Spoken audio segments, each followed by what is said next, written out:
መለኮታዊ ክብር የተሰጣት የነጃሽ ውርስ የቢላል አገር የኡማ የመን ምድር ነች። ይህን ካርዳችን ዛሬው ሌላው ቀምቶ አግላይ ፖለቲካን እያወራ አግላይ አስተሳሰብን እየከተተ ለሷ እሱ ዘብ እንደሆነ ሲናገር በምናይበት አሳፋሪ ወቅት ላይ እኛ ሙስሊሞቹ እኛና ኢትዮጵያን መነጋገር ዳግም በእኛ ላይ ግዴታ ይሆናል። ኢትዮጵያ ያኔ እስልምናን በትክክል ስትቀበል ከመካ ውጭ ሳውዲ አረቢያ ውስጥ ያሉ ሀገራቶች እንኳን ክፍለ ሀገራቶች መዲናን ጨምሮ እስልምና የሚባል አያውቁትም ነበር። አሁን የነቢዩን መናገሻ መዲነቱል ሙነወራ ከሷ በፊት 7 ዓመት በፊት እስልምና ኢትዮጵያ ውስጥ ገብቷል። ኳታር እስልምና ከመግባቷ 13 ዓመት በፊት ኢትዮጵያ ውስጥ ገብቷል። ያሁኗ ዩናይትድ አረብ ኤሚሬትስ ዱባይ ውስጥ እስልምና ከመግባቱ 15 ዓመት በፊት ኢትዮጵያ ውስጥ ገብቷል። ኢራቅ ውስጥ እስልምና ከመግባቱ 20 ዓመት በፊት ኢትዮጵያ ውስጥ ገብቷል። ጎረቤት ሀገር ግብፅ ውስጥ እስልምና ከመግባቱ በፊት 30 ዓመት በፊት ኢትዮጵያ ውስጥ እስልምና ተገብቷል። በል በጣም ይግረማችሁ ያሁኗ ቱርክ እስልምና ከመግባቱ 405 ዓመት በፊት እስልምና ኢትዮጵያን ተቀላቀለ። ልብ ብላችኋል? የነቢዩ ልጅ ያረፈችበት ምድር ኢትዮጵያ ጀነት ነቢዩን ዓለይሂ ሰላቱ ወሰላም በሶስተኛ ደረጃ ተከትሎ ይገባል የተባለው ዑስማን ብኑ አፋን መላእክት ከሱ ያፍራሉ የተባለለት ዑስማን ኢትዮጵያን ረግጧል። እነ ጃዕፈር ረግጠዋል። ነቢዩ ዓለይሂ ሰላቱ ወሰላም ከሩቅ ጥበቃ ያዘዙላት መለኮታዊ ክልከላ የተቸራት የተከበረች ሀገር ኢትዮጵያ። እሷ ውስጥ ፍትህ የማይዛነፍበት ንጉሥ አለ። እሷም የእውነት ምድር ነው የተባለች ምድር ኢትዮጵያ በርካታ ምሁራንን ያወጣች ልሂቃንን ያመረተች በርካታ ዑለሞችን ያወጣች በርካታ ኡስታዞችን የወለደች ማኅፀነ ለምለም ኢትዮጵያ። ልብ ብላችኋል? የነቢዩ ልጅ ያረፈችበት ምድር ኢትዮጵያ ጀነት ነቢዩን ዓለይሂ ሰላቱ ወሰላም በሶስተኛ ደረጃ ተከትሎ ይገባል የተባለው ዑስማን ብኑ አፋን መላእክት ከሱ ያፍራሉ የተባለለት ዑስማን ኢትዮጵያን ረግጧል። እነ ጃዕፈር ረግጠዋል። አሳዛኝ ሆኖ ትርክቱ ተበላሽቶ በቢላል ስም የሚጠራ ጎዳና ማጣታችን፣ በቢላል ስም የሚጠራ ሙዚየም ማጣታችን አሳዛኝ ነው። እንደ ሀገር እንደ መንግስት ማለት ነው። ኢትዮጵያ 31 ሰሃባዎች ከርሰ ምድሯ ውስጥ አጸደ ገላቸው አረፏል። 31 ሰሃባ እንደተቀበሩ ታውቃላችሁ? ይህን ታሪክ ማን ያወራል? በርካታ ሰሃባዎች እትብታቸው የተቀበረበት የተወለዱበት መሬት ነው ኢትዮጵያ። ለእኛ ኢትዮጵያ ቀላል። ይህን ታሪኳ ግን ዛሬ ተቀብሮ አግላይ ጸሐፊዎች ጽፈዋት ኢትዮጵያ የሆነ ቀለም እንድትዝ የሆኑ ሰዎች ውርስ ብቻ እንድትመስል አንዱ መጤ ሌላኛው ደግሞ ባለርስት ተደርጎ እንዲታሰብ ተደርጓል። አክሱምን ትመርጥና የሐረርን ግንብ ትረሳል። ላሊበላን ታነሳና ሶፍ ዑመር ዋሻን ትዘነጋለ። ሶፍ ዑመር ዋሻ በዓለም ዩኔስኮ የተመዘገበ ትልቅ ታሪካችን ግን ሶፍ ዑመር አሕመድ ስለሚባሉ የታሪክ ክፍል ታረጋቸው አልፈልግም። ሚኒሊክ ብለህ ታገዝፈውና ኢማም አሕመድ ሲመጣ ደግሞ ግራኝ የሚል ታፔላ ትሰጠዋል። በዚህ መልኩ ሀገራት እየተዘለለ እየተመረጠ የተወሰኑ ሰዎች ብቻ የሚታወሱበት ሌሎች የተደፈቁበት ሀገር መሰረት። ይሄ የታሪክ ትርክትና አስተሳሰብ ነው ዛሬ አክሱም ላይ ያሉ ወንድሞቻችንን መከራ እያበላቸው ያሉ። ሙስሊሞቹ እዛው ተወልደው ቋንቋቸው እዛው እትብታቸው እዛው ተቀብረው ዛሬ ለመቀበር 30 እና 50 ኪሎ ሜትር ከከተማዋ መውጣት ይጠበቅባቸው። ይሄ ትርክት ይሄን አስተሳሰብ ፈጥሮ አለፈ። ይሄ ቅድም ያወራሁት የታሪክ አጻጻፍ ሂጃብ እህቶቻችን ለብሰው እንዳይሰግዱ ስንክሳር ሆኗል። አሁን በየፖለቲካው ምህዳር የምታዩት ንግዱ ቦታ ላይ የምታዩት ክፍተቶች ሁሉ የዚህ አስተሳሰብ ውጤት ነው። ከፈለው መጤ ከፈለው ደግሞ ባላለ። እዚህ ሀገር ቀድሞ የገባው ማን ነው? ክርስትና ወይስ እስልምና? ከሰሜኑ አካባቢ ክርስትና ቀድሟል። አዲስ አበባን ይዞ ወደ ታች ደግሞ እስልምና ቀድሟል። ሚኒሊክ ግዛታቸውን አስፋፍተው ሐረርን ጅማን ከማቀፋቸው በፊት ጅማ እኮ እስላማዊ ሀገር ነች። ሀዲያ እኮ እስላማዊ ሀገር ነች። ሐረር እኮ እስላማዊ ሀገር ነች። የእስልምና የመገበያያ ሳንቲም ያላት ሀገር ነች። የራሷ ጦር ያላት ክፍለ ጦር ያላት ሀገር እኮ ነች። እሷን ስታቅፋት እስልምና ቀድሞ ነበር እዛ ውስጥ። ስለዚህ አዲሷ ኢትዮጵያ ውስጥ የሆነ ቦታ ላይ ቀድሞ ይገባል፣ የሆነ ቦታ ደግሞ ቀድሞ ሌላ ሃይማኖት ገብቷል። የሁለቱ ውህደት ነው። እንደ ድሮው አንዱ አንዱን ደፍቆ የሚኖርበት ታሪክ አክትሟል፣ ተቀብረዋል። አሁን ሁሉ ጋር አቅም አለ፣ ሁሉ ጋር ቁጥር አለ፣ ሁሉ ጋር ጉልበት አለ። አሁን የሚነሳው ክፍተት፣ አሁን የሚነሱ ግጭቶች እንደ ድሮ በቀላሉ የሚቆሙ አይደለም። ውድመቱ ከባድ ነው። የሚያዋጣን አንድ ነገር ብቻ፣ መደመር፣ መሰላሰል፣ መሰባጠር፣ አብሮ መጓዝ፣ መጣመር ብቻ። ተባብረን እንደግ ስትል የእናንተም የእኛም አገር ሁሉም እኩል ነፃነት አግኝቶ ሁሉም ቤተ እምነቱን ገንብቶ ሁሉም ሃይማኖቱን በነፃነት አድርጎ ከዛ በኋላ ያለውን በእውቀት እንደኛኝ ያና ሃይማኖት ከኔጋ በእውቀት አውርደን እውቀት ሲያሸንፍ አባል ይሆን።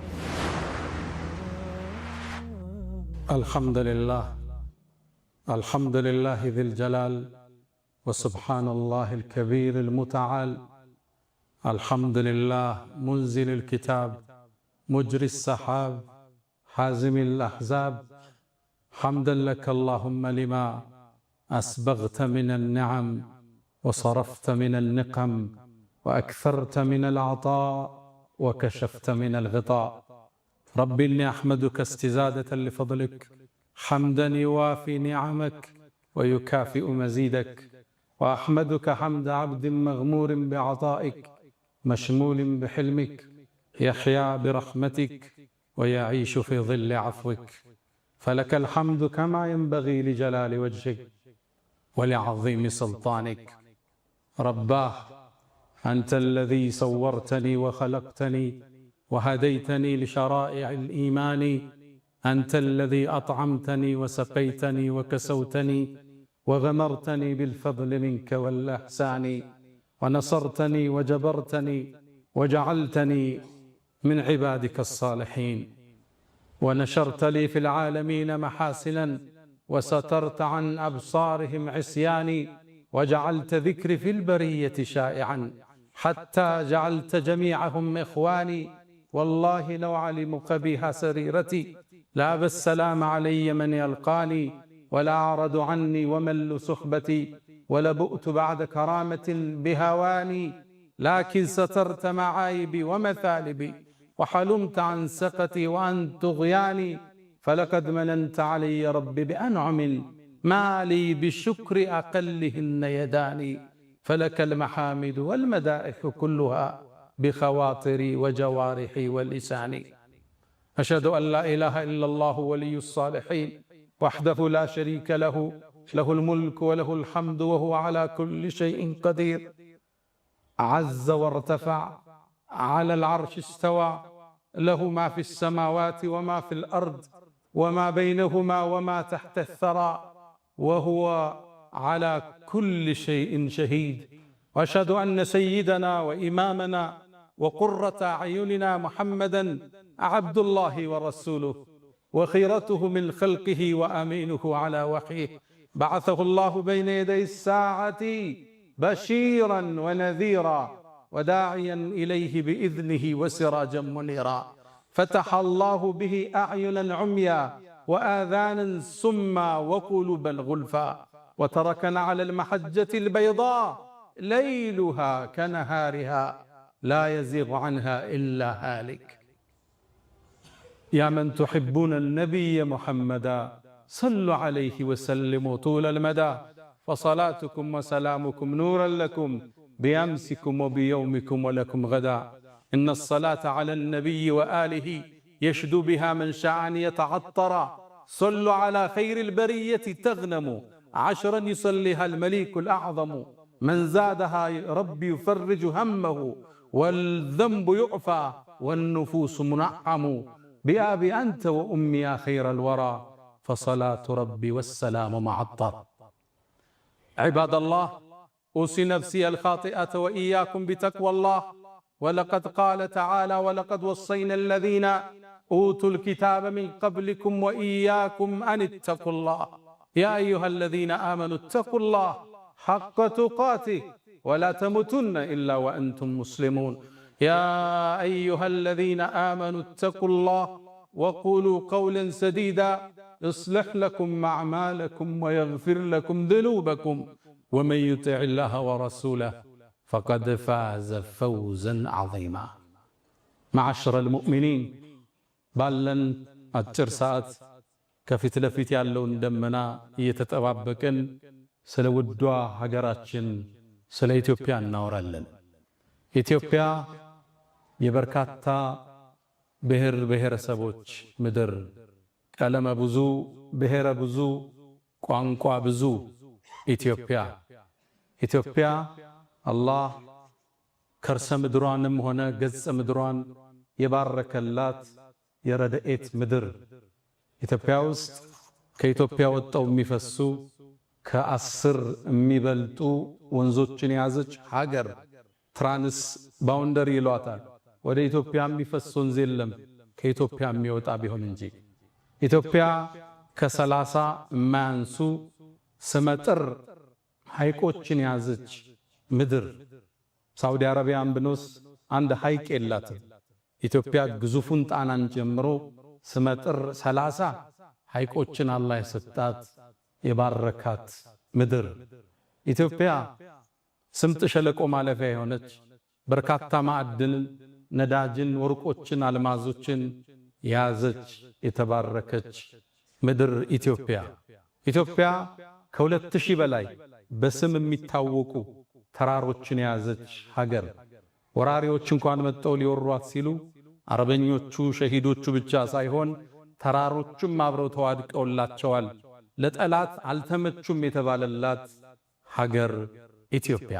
ኢትዮጵያ የነጃሺ መናገሻ፣ የቢላል ምድር፣ የኡሙ አይመን አፈር ኢትዮጵያ። ኢትዮጵያ እሷን ካልነኳችሁ እንዳትነኩት ሲሉ ነቢዩ ዓለይሂ ሰላቱ ወሰላም ከሩቅ ጥበቃ ያዘዙላት መለኮታዊ ክልከላ የተቸራት የተከበረች ሀገር ኢትዮጵያ። ኢትዮጵያ እሷ ውስጥ ፍትህ የማይዛነፍበት ንጉሥ አለ። እሷም የእውነት ምድር ነው የተባለች ምድር ኢትዮጵያ። ኢትዮጵያ በርካታ ምሁራንን ያወጣች፣ ልሂቃንን ያመረተች፣ በርካታ ዑለሞችን ያወጣች፣ በርካታ ኡስታዞችን የወለደች ማኅፀነ ለምለም ኢትዮጵያ። ኢትዮጵያ አላህ ዘንድ የተለየ ቦታ ያላት የመጀመሪያው የስደት ምድር የቢላል አፈር ኢትዮጵያ። ይቺ ሀገር ለሌላው ዘፈን ማሻሻጫ ልትሆን ትችላለች፣ ለሌላኛው ደግሞ የፖለቲካ ፓርቲ ውድድር ማጣፈጫ ቅመም ልትሆን ትችላለች። ለኛ ግን መለኮታዊ ክብር የተሰጣት የነጃሺ ውርስ የቢላል አገር የኡሙ አይመን ምድር ነች። ይሄን ካርዳችን ዛሬው ሌላው ቀምቶ አግላይ ፖለቲካን እያወራ አግላይ አስተሳሰብን እየከተተ ለሷ እሱ ዘብ እንደሆነ ሲናገር በምናይበት አሳፋሪ ወቅት ላይ እኛ ሙስሊሞቹ እኛና ኢትዮጵያን መነጋገር ዳግም በእኛ ላይ ግዴታ ይሆናል። እንደምታውቁት ነቢዩ ዓለይሂ ሰላቱ ወሰላም የአብርሃምን መንገድ ለማስቀጠል፣ የሙሳን ፋና ለማስቀጠል፣ የኢየሱስን መንገድ ለማስቀጠል ጥሪውን ይዘው መካ ላይ ሲነሱ መካ ለሳቸው ምቹ አልነበረች። ባልደረቦቻቸው ወደ የት ይሸሹ? ነቢዩም ዓለይሂ ሰላቱ ወሰላም ከወሕይ ተነገራቸውና ወደ ዝች ምድር ወደ ኢትዮጵያ እንዲሰደዱ ሰሃባዎች ተወሰነ። ጃዕፈር እየመራቸው የመጀመሪያው ቅፍለት ወደ ዝች ሀገር ተመመ፣ ወደ ኢትዮጵያ። ኢትዮጵያ ያኔ እስልምናን በትክክል ስትቀበል ከመካ ውጭ ሳውዲ አረቢያ ውስጥ ያሉ ሀገራቶች እንኳን ክፍለ ሀገራቶች መዲናን ጨምሮ እስልምና የሚባል አያውቁትም ነበር። አሁን የነቢዩን መናገሻ መዲነቱል ሙነወራ ከሷ በፊት 7 ዓመት በፊት እስልምና ኢትዮጵያ ውስጥ ገብቷል። ኳታር እስልምና ከመግባቱ 13 ዓመት በፊት ኢትዮጵያ ውስጥ ገብቷል። ያሁኗ ዩናይትድ አረብ ኤሚሬትስ ዱባይ ውስጥ እስልምና ከመግባቱ 15 ዓመት በፊት ኢትዮጵያ ውስጥ ገብቷል። ኢራቅ ውስጥ እስልምና ከመግባቱ 20 ዓመት በፊት ኢትዮጵያ ውስጥ ገብቷል። ጎረቤት ሀገር ግብፅ ውስጥ እስልምና ከመግባቱ በፊት 30 ዓመት በፊት ኢትዮጵያ ውስጥ እስልምና ተገብቷል። በል በጣም ይግረማችሁ ያሁኗ ቱርክ እስልምና ከመግባቱ 400 ዓመት በፊት እስልምና ኢትዮጵያን ተቀላቅሏል። ኢትዮጵያ ከእስልምና ጋር ለየት ያለ ቁርኝት ያላት ሀገር ነች። ነቢዩ ዓለይሂ ሰላቱ ወሰላም የመጀመሪያውን ቅፍለት ላኩ። ሰሃቦቹም ተመለሱ። እንደገና 83 ቅፍለቶችን የአብራክ ክፋያቸውን ሩቅያን ከባላቸው ዑስማን ጋር አድርገው ወደ ኢትዮጵያ ለስደት የላኩባት ምድር ኢትዮጵያ ነች። ልብ ብላችኋል? የነቢዩ ልጅ ያረፈችበት ምድር ኢትዮጵያ።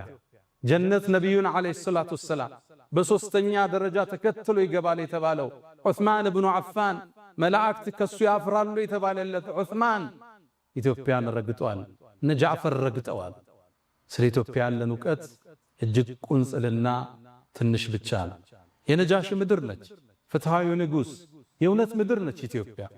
ነጃሺ ሲታወስ የመጀመሪያ የሰለመው ንጉስ ማለት ነጃሺ።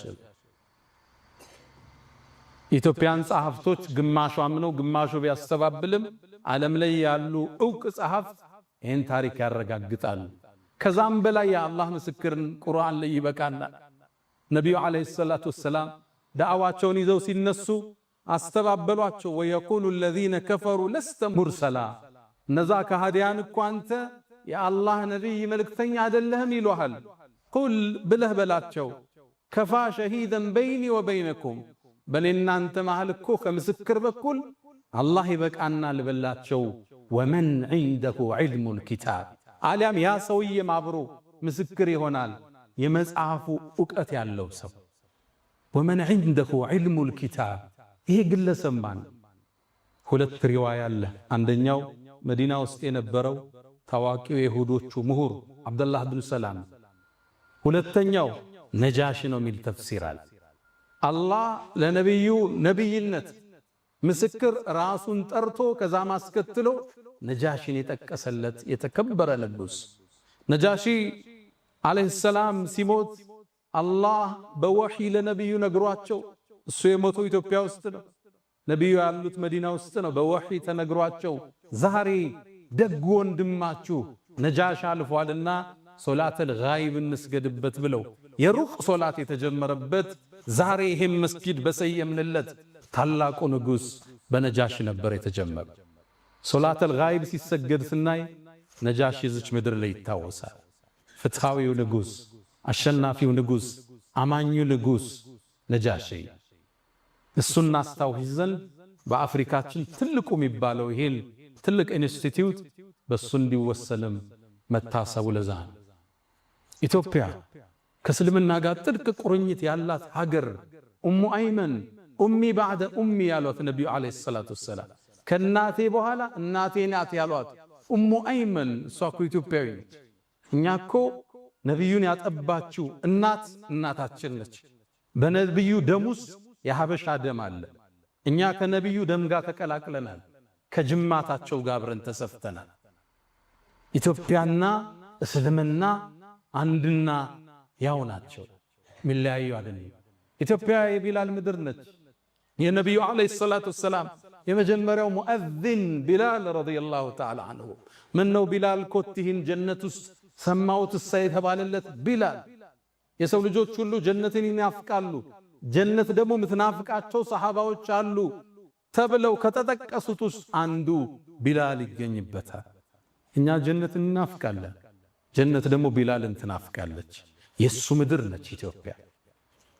አሳዛኝ ሆኖ ትርክቱ ተበላሽቶ በቢላል ስም የሚጠራ ጎዳና ማጣታችን፣ በቢላል ስም የሚጠራ ሙዚየም ማጣታችን አሳዛኝ ነው። እንደ ሀገር እንደ መንግስት ማለት ቱርክ ውስጥ ብትሄዱ ከኛ በኋላ 400 500 ዓመት እስልምና የተቀበለው ቱርክ ውስጥ ካሏት 85,000 መስጊዶች ውስጥ በርካቶችን ቢላል ተብለው ተሰይመዋል።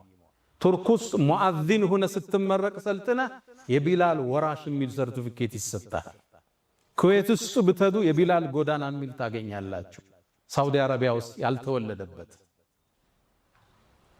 እቺ ምድር ትላልቅ ሰሃባዎችን የነቢዩን ባልደረቦችን ያመረተች ምድር ኢትዮጵያ።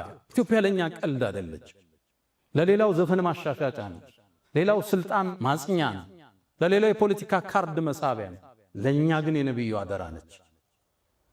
እኛንን የመጀመሪያው አንሷሮቹ ሙሃጅርና አንሷር እንሰማለን። ከመካ ተሰደዱ ወደ መዲና ስደተኞች አሉ፣ ሙሃጅር አንሷር አሉ፣ ዲኑን የረዱ።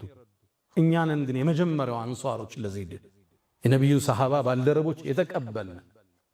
ኢትዮጵያ 31 ሰሃባዎች ከርሰ ምድሯ ውስጥ አጸደገላቸው አረፏል። 31 ሰሃባ እንደተቀበሩ ታውቃላችሁ? ይህን ታሪክ ማን ያወራን? ቱርክ ውስጥ አንድ ሰሃባን የተቀበሩ ኢስታንቡል ጫፍ መግቢያ ላይ አቡ አዩብን አልአንሳሪ እዚህ ኹጥባ ላይ አንስተነዋል። ቱርኮቹ ይሄን አንድ ሰሃባ አገኘን ብለው ሱልጣን የሚል የነገስታት ማዕረግ ሰጠውት፣ ዘበኛ አስቀምጠውለት፣ መስጂድ ከጎን ሰርተው አሁን የሚጎበኝ የቱሪስት መስህብ አድርገዋለች። ቻይና ውስጥ ያለው አንድ ሰሃባ ነው። እሱ ግን ተካብዶ ኢንሳይክሎፒዲያ ውስጥ ታገኙታላችሁ። ኢትዮጵያ 31 ሰሃባዎች ያረፉባት ምድር ነች። በርካታ ሰሃባዎች እትብታቸው የተቀበረበት የተወለዱበት መሬት ነው ኢትዮጵያ። ለኛ ኢትዮጵያ ቀላል አይደለች። የነብዩ አደራ ነች። የነብዩ ሰሃባዎች አሻራ ያለበት ምድር ነች ኢትዮጵያ ስትባል። ለሌላው ቀልድ ማጫወቻ፣ ማላገጫ፣ ማዳመቂያ ሊሆን ይችላል። እኛ እንደሷ እንደራደረም በዝቻል። ለኛ ልዩ ሀገር ነች። የመሻይኾች ምድር ነች። የዑለማዎች ምድር ነች። በርካታ ዓሊሞችን ያፈለቀች ሀገር ነች ኢትዮጵያ። እቺ ምድር ከኛ ጋር ሲታወስ ትልቅ ቁርኝት አላት። ይህን ታሪኳ ግን ዛሬ ተቀብሮ አግላይ ጸሐፊዎች ጽፈዋት ኢትዮጵያ የሆነ ቀለም እንድትዝ የሆኑ ሰዎች ውርስ ብቻ እንድትመስል አንዱ መጤ ሌላኛው ደግሞ ባለርስት ተደርጎ እንዲታሰብ ተደርጓል። የዘመኑ ምሁራኖች የኢትዮጵያ ታሪክ እንዴት ተጠና ብለው 3 እርከኖችን ያወርዳሉ። አጋጣሚ ዩኒቨርሲቲው እጃቸው ላይ ገባና ሕገ መንግሥትን የማርቀቅ ዕድል እጃቸው ላይ ወደቀና ይችን አገር በወዟት ታሪኳን አጠፉት። ሌላውን አስጠግተው ከፈለውን አገለሉ። ታሪክ የሌላት እምታወዛግል ሰላሟ ሁሌም ስጋት ውስጥ ያለ አገር አደረጓት። አንዱን አገለው አንዱን አቀፉ። የተገለለው እኔስ ማለቱ ሁሌም አይቀር። ታሪክን ሲያጠኑ በ3 እርከን አጠኑት። የመጀመሪያው ሴሌክሽን ይሉታል፣ መምረጥ ታሪክ። ሁለተኛው ኦሚሽን፣ ሌላውን ታሪክ መደበቅ። መደበቅ ያልቻሉትን ደግሞ 3ኛው እርከን ዲሞናይዜሽን፣ ማጨላለም ይባላል። የመጀመሪያው ሴሌክሽን ትመርጣለህ። አክሱምን ትመርጥና የሐረርን ግንብ ትረሳለህ። ላሊበላን ታነሳና ሶፉመር ዋሻን ትዘነጋለህ። ሶፉመር ዋሻ በዓለም ዩኔስኮ የተመዘገበ ትልቅ ታሪካችን ግን ሶፉመር አህመድ ስለሚባሉ የታሪክ ክፍል ልታረጋቸው አልፈለግ። በርካታ ዑለማዎች የወጡበት ያ ዋሻ ዓሊሞች የፈለቁበት ነው። በበርካታ ቋንቋ ኪታቦች የተቀራበት ዋሻ ነው። ግን የታሪክ ፓርት ልታረገው አልፈለግ። እሱ ዘለኸው አልፋ ልትዘለው ደግሞ ያልቻልከውን ታጨላለመዋለህ። ዲሞናይዜሽን ሚኒሊክ ብለህ ታገዝፈውና ኢማም አህመድ ሲመጣ ደግሞ ግራኝ የሚል ታፔላ ትሰጠዋል። በዚህ መልኩ ሀገር አትሰራ። ታሪክ 3 ነገሮች ላይ ይነጥራል። የመጀመሪያ ሂስቶሪካል ፊገር ይባላል። ግለሰቦች አሉ የሚታወቁ የሚነሱ። ሁለተኛው ሂስቶሪካል ኢቨንት አለ፣ የተከሰተ ክስተት አለ እንደ አድዋ አይነት እንደ ሌሎች። ሶስተኛው ሂስቶሪካል ፔሪድ አለ፣ ጊዜ አለ።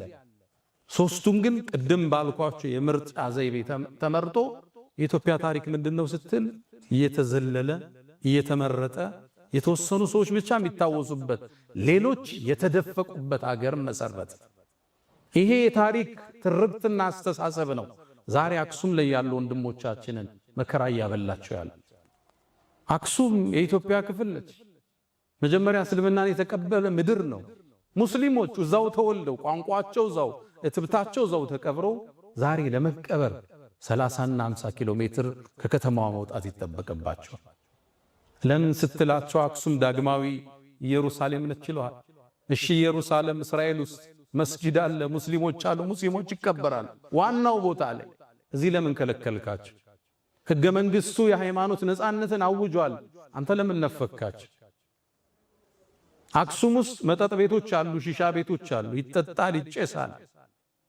ሶላት ያው ሙስሊሞች የመሬምን ቅድስነት የተቀበሉ የኢየሱስን ነብይነት ያጸደቁ ክርስቲያኖችን የመጽሐፍ ሰዎች ብለው ያሉት ሙስሊሞች መጠጥ ከሚጠጡ ተራቁበት።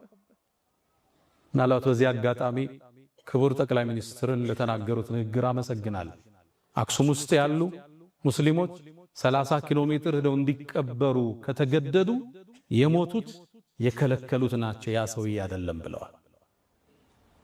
ይሄ ትርክት ይሄን አስተሳሰብ ፈጥሮ አለፈ። ይሄ ቅድም ያወራሁት የታሪክ አጻጻፍ ሂጃብ እህቶቻችን ለብሰው እንዳይሰግዱ ስንክሳር ሆኗል። አሁን በየፖለቲካው ምህዳር የምታዩት ንግዱ ቦታ ላይ የምታዩት ክፍተቶች ሁሉ የዚህ አስተሳሰብ ውጤት ነው። ከፈሎ መጤ ከፈሎ ደግሞ ባላገር። እሺ እንስማማ ብለህ ጠይቅ። እዚህ ሀገር ቀድሞ የገባው ማን ነው? ክርስትና ወይስ እስልምና? ከሰሜኑ አካባቢ ክርስትና ቀድሟል። አዲስ አበባን ይዞ ወደ ታች ደግሞ እስልምና ቀድሟል። ምኒልክ ግዛታቸውን አስፋፍተው ሐረርን፣ ጅማን ከማቀፋቸው በፊት ጅማ እኮ እስላማዊ ሀገር ነች። ሀዲያ እኮ እስላማዊ ሀገር ነች። ሐረር እኮ እስላማዊ ሀገር ነች። የእስልምና የመገበያያ ሳንቲም ያላት ሀገር ነች። የራሷ ጦር ያላት ክፍለ ጦር ያላት ሀገር እኮ ነች። እሷን ስታቅፋት እስልምና ቀድሞ ነበር እዛ ውስጥ። ስለዚህ አዲሷ ኢትዮጵያ ውስጥ የሆነ ቦታ ላይ ቀድሞ ይገባል፣ የሆነ ቦታ ደግሞ ቀድሞ ሌላ ሃይማኖት ገብቷል። የሁለቱ ውህደት ነች።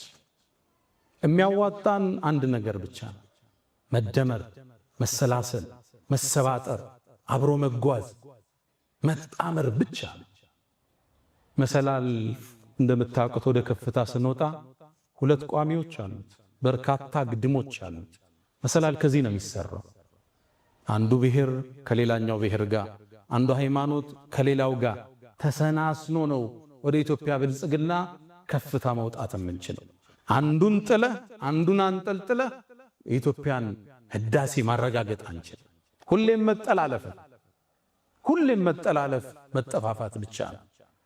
በማህበራዊ የለውጥ እርከን ውስጥ 3 እርከን እንዳለ ይነገራል። አንደኛው እኔ ሊባለው እርከን ነው፣ ዲፔንደንሲ የምንለው። ሁለተኛው ደግሞ አንተ የሚለው ነው፣ ለሌላው ዕዳን ማሸከም ነው፣ ዲፔንደንሲ ይለዋል። ሶስተኛው ኢንተርዲፔንደንስ፣ አንዱ ካንዱ ጋር ሲገመድ፣ አብሮነትን ስታውጅ፣ ተባብረን እንደግ ስትል የናንተም የኛም ሀገር ነው። ሁሉም እኩል ነፃነት አግኝተው፣ ሁሉም ቤተ እምነቱን ገንብቶ፣ ሁሉም ሃይማኖቱን በነፃነት አድርጎ ከዛ በኋላ ያለውን በእውቀት እንደያኝ ያና ሃይማኖት ከኔጋ በእውቀት አውርደን እውቀት ሲያሸንፍ አባል ይሆን። በማግለል በመግፋት ይችን ሀገር ወደ ላይ ከፍ ልናደርጋት አንችልም። አላ ወፈዐሉል ኸይራት ወስተግፊሩ ረበኩም ፈጡባ ሊልሙስተግፊሪን።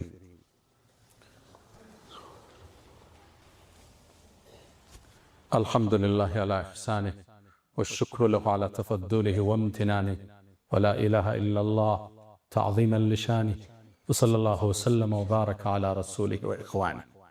አማ በዕድ ወዶች ይቺ ሀገር ሰላሟ እንድታገኝ እድገቷ እንዲረጋገጥ ከፍታዋ እንዲሰምር አንዱ ብሔር አንዱን ሊገፋ አይገባ። አንዱ ሃይማኖት ከሌላው ነኝ በላይ ነኝ ብሎ ሊያውጅ አይገባ። በአብሮነት ሁሉም እኩል ተሳትፎ፣ ሁሉም ታቅፎ፣ ሁሉም ነፃነት ተሰጥቶት ከሄደ ይቺ ሀገር ከፍ ትላለች። እንደ ድሮ አንዱ አንዱን ደፍቆ የሚኖርበት ታሪክ አክትሟል፣ ተቀብረዋል። አሁን ሁሉ ጋር አቅም አለ፣ ሁሉ ጋር ቁጥር አለ፣ ሁሉ ጋር ጉልበት አለ። አሁን የሚነሳው ክፍተት፣ አሁን የሚነሱ ግጭቶች እንደ ድሮ በቀላሉ የሚቆሙ አይደለም። ውድመቱ ከባድ ነው የሚሆን። ድሮ አንዱ ሀያል ይሆንና ሌላውን ደፍጥጦ አስገብሮት ያድራል። አሁን እሱ አይደለችም የኢትዮጵያ ስሪት። ሁሉም አቅም መስርቷል። እንደ ድሮ ልደፍቀዋቸው ኢትዮጵያን ወደ ማትወጣበት ቀውስ ውስጥ ነው ከተናት የምናልፈው። በዓለማችን የቦክስ ታሪክ ውስጥ ረጅም ዙር የፈጀ የሚባል ቦክስ አለ። በ1893 የተካሄደ 7 ሰዓት ነው የፈጀ። 110 ዙር ነው የተፋለሙት። ፎቶዎችን ብታያቸው ሁለቱም ደም ለብሰዋል፣ አሸናፊውም ተሸናፊ። እንዲህ አይነት ዙር ነው ኢትዮጵያ ውስጥ የሚከሰተው። አንዱ አንዱን ቶሎ ደፍጥጦት ደፍቆት የሚቆም ፍልም አይደለም ይሆናል። አንዱ ሲነሳ አንዱ ሲመረቅዝ ይችን ሀገር እንዳልነበረች እናደርጋታለን። እሱ እናንተን ላይ ያሳስባችሁ ይችላል። እኛ ግን ኢትዮጵያ ታሳስበናለች። የነብዩ አደራ ስለሆነች። ሁለተኛ ለአዲሱ ትውልድ ምክሬ በትውልድ ግንባታ ውስጥ ተስፋ መልካምን ነገር እንዲያስብ ማድረግ የማህበረሰብን የማነጫ አንዱ ቅመም። የሰው ልጅ ስታኖረው ተስፋ ሰጠው ነው። አይዞ ይነጋል፣ ችግሩ ሲበዛበት ሊነጋ ሲል ይጨላልማል እያልክ ነው ተስፋ ለሰው ልጆች የምትመግበው። ለዛ ነው ነብዩ አለይሂ ሰላቱ ወሰላም ሐዲታቸው ላይ በሽሩ ወላ ቱነፊሩ አበስሩ ሰውን አታስበርግጉ ይላል። ቁርአን ላይ አላህ ይሄን ያጸነዋል። አላ ኢነ ነስረላሂ ቀሪብ አዋጅ የአላህ ድል ቅርብ ነው ይላል። አለይሰ ሱብሑ ብቀሪብ ንጋቱ ቅርብ አይደለም እንደ ይላል አላህ። ከጭንቀት በኋላ መፍትሄ አላህ አይዟችሁ ይላል። ትውልድ የሚታነጸው ተስፋ በመስጠት ነገ የተሻለ ይሆናል ብሎ እንዲያስብ በማድረግ እንጂ አገር ሙታለች ዳስ ጣል ብለህ ለትውልድ አይነገር። ወስያዬ ለወጣቶች እሱ ነው። ዳሱን አፍርሱትና ደስ የሚለው ተስፋ ላይ ተቅጣጩ። እቺ ሀገር የተሻለች ትሆናለች። እቺ ሀገር ከስንክሳሯ ወጣ ወደ ከፍታዋ መውጣቱ አይጠራጠር። ከውልደት በፊት እርግዝና አለ። እርግዝና ምጥ ይበዛዋል። እርግዝና ማቅለሽለሽ አለው። እርግዝና ቦሚት አለው። እርግዝና ወገብ ያማል አስተኙኝ ይላል። እቺ ሀገር በምታደርገው የግንባታ ጉዞ ውስጥ ስንክሳሮች አይጠፋትም። ሙእሚን ግን የነገውን ብርሃን አሁን ላይ ቆሞ የሚያማትር ማለት ትውልድን አገር ፈርሳለች ዳስህን ጣል ተብሎ አይገነባ። ይሄ ማህበራዊ ሳይንስን የማያውቁ ግለሰቦች ናቸው። ትውልድ እንዴት እንደሚታነጽ የሊደርሺፕን ሳይንስ የማያውቁ ገጣሚዎች፣ አዝማሪዎች ናቸው የሚሉት። ብዙ ጊዜ ችግሩ ምንድነው? ታዋቂ ሰው ስትሆኑ ማህበረሰብን አትቀላቀሉ። ይሄ ፈተና ይገጥመን። እኔ ሁሌ እላለሁ ለጓደኞቼ ከእስር በፊት ያለው እኔና ከእስር በኋላ አንድ አይደለም። እስር ቤት ውስጥ ስትገባ ሁሉም ብሔር ስታገኝ ዱርዬውን፣ ባለሀብቱን፣ ኦሮሞውን፣ አማራውን፣ ጉራጌውን አብረህ ስትኖር ስትበላ የኖረኝ ስዕል ግንዛቤላ ከዛ በፊት የነበረኝ አንድ አይደለም። ስትቀላቀለው ማህበረሰቡን በትክክል እቺ ምድር ታውቃታለህ፣ ኢትዮጵያን ትረዳታለህ። ኢትዮጵያ የነብዩ የኛ አደራ ነች። ኢትዮጵያን መጠበቅ፣ ሰላሟን መጠበቅ፣ የጉርብትናን ሐቅ መጠበቅ፣ ለዚች ሀገር እድገት ቅድሚያ ተሰላፊ መሆን የነብዩን አደራ ከመጠበቅ ነው። ኢትዮጵያን ካልነኳችሁ አትንኳት። እሷ የእውነት ምድር ነች። እሷም ውስጥ ሰው የማይበደልበት ፍትሃዊ ንጉሥ አለ። እንድች የተባለች ምድር የለችም ዓለም ላይ። ኢትዮጵያ የነብዩ አደራ፣ የሰሃቦቹ ውርስ፣ እትብታቸውም አጸደቀላቸውም ያረፈችባት ታላቅ ምድር ኢትዮጵያ። እኛ አንድ ከሆነ ከተሰባጠርን ከተግባባን ይችን ሀገር ወደ ከፍታ ማውጣታችን የሚቀር አይደለም። ያ መን ትሕቡነ ነቢየ ሙሐመዳ ሰሉ ዐለይሂ ወሰልሙ ጡለል መዳ ፈሰላትኩም ወሰላሙኩም ኑረን ለኩም بأمسكم وفي يومكم ولكم غدا إن الله وملائكته يصلون على النبي يا أيها الذين آمنوا صلوا عليه وسلموا تسليما اللهم صل على محمد وعلى آل محمد كما صليت على إبراهيم وعلى آل إبراهيم وبارك اللهم على محمد وعلى آل محمد كما باركت على إبراهيم وعلى آل إبراهيم في العالمين إنك حميد مجيد اللهم أعز الإسلام والمسلمين وأذل الشرك والمشركين ودمر اللهم أعداءك أعداء الدين اللهم لا تدع لنا في مقامنا هذا ذنبا إلا غفرته ولا هما إلا فرجته ولا دينا إلا قضيته ولا رزقا إلا وسعته ولا مريضا إلا شفيته ولا غائبا إلا رددته ولا ميتا إلا رحمته اللهم إنا نسألك العفو والعافية والمعافاة الدائمة في الدين والدنيا والآخرة اللهم إنا نعوذ بك من زوال نعمتك وتحول عافيتك وفجاءة نقمتك وجميع سخطك يا أرحم الراحمين اللهم ربنا آتنا في الدنيا حسنة وفي الآخرة حسنة وقنا عذاب النار ألا فأقم الصلاة.